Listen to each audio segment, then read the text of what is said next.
Ko bom rekel, jaz mislim, da rekord bo težko padel. Proti dnu letalnice!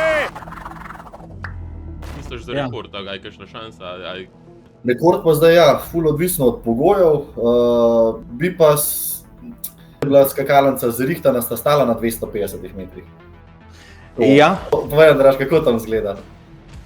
Ja, tam je že res spodaj, ne?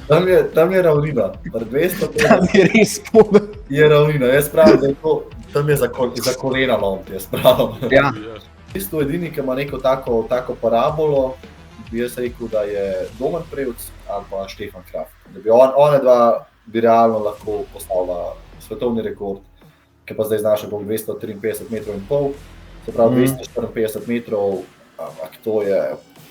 To je res delež. Prevzem vodstva, Domen to seveda zmore, zdaj je zelo miranje. Domen Prevc proti dnu letalnice! A je nov rekord! Domen Prevc blizu rekorda!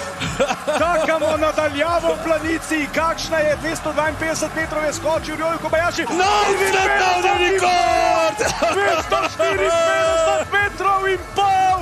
Domen Prevc v planici! Ja, ampak vredno je, res je vredno v temle poletu svetovnega prvaka iz Trondheima. Priklon navijačem.